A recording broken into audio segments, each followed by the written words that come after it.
Welcome to the 2016 edition of BBC News School Report, live from Oxford Spires Academy. My name is Kasim. And my name is Alina.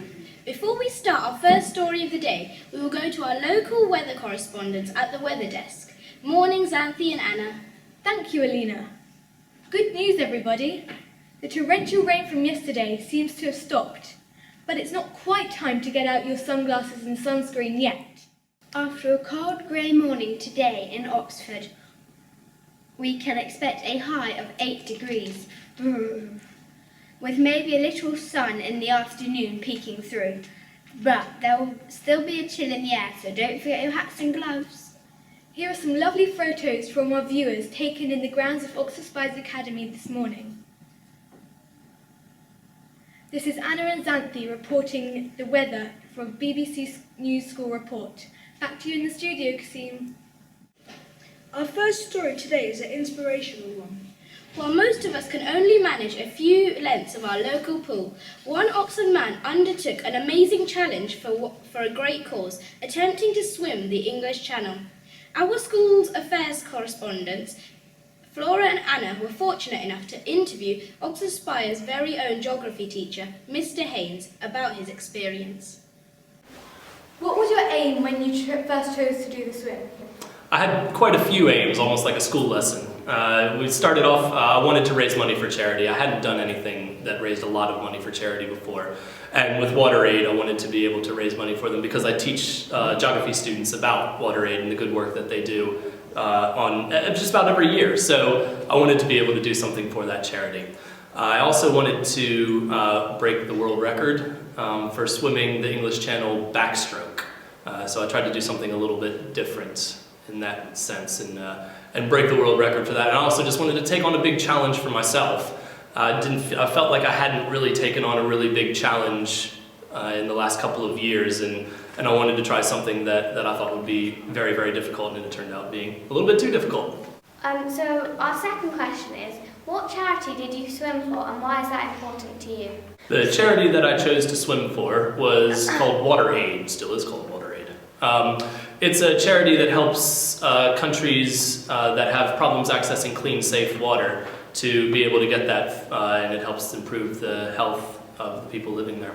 How did you feel after your epic attempt to swim the channel? Directly afterwards, it felt terrible. One of the reasons I didn't quite make it all the way is because I swallowed too much salt water.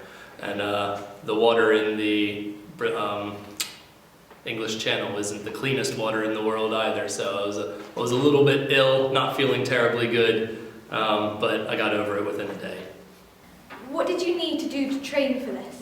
I was swimming on average about 10 miles a week, going all the way down to Bournemouth to swim in the sea, because unfortunately we live in Oxford here, which is about as far from the coast as you can possibly get. So I had to go all the way down to the south coast to be able to swim in salt water, which is obviously the training that I needed to do.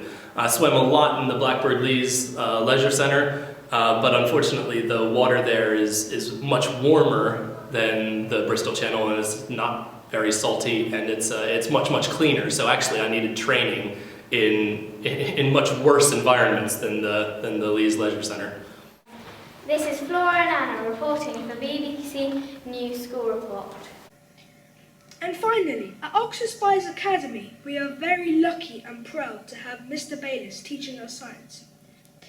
Mr. Bayliss recently won the Outstanding New Teacher of the Year award from Pearson Education, presented to him by the Prime Minister, David Cameron. And Izzy went to find out how life has changed for him now. Mr. Bayliss, a biology teacher here at Oxford Spires, was invited with his tutor group to a televised open-top bus tour of London. During that tour, they took a surprise visit to 10 Downing Street, where they crammed onto the cabinet table, and Mr. Bayliss was presented with the Outstanding Teacher of the Year award by the Prime Minister, David Cameron. But how has life changed for Mr. Bayliss? Hello, Mr. Bayliss. First of all, can I say congratulations on winning your award? So how did it feel receiving the award? It was so exciting. I mean, when I found out I'd been nominated for the award, it was about January of last year, and it was really exciting even then.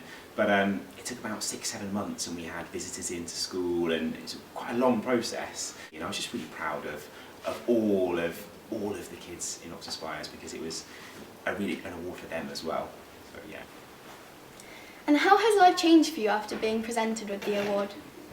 That's a really good question. I think what I've noticed is that I love to be able to share with all the kids I teach, actually this is what you've helped to win, and so that really makes a difference in my lessons, and you know, that's given everyone a real sense of pride, which is really nice.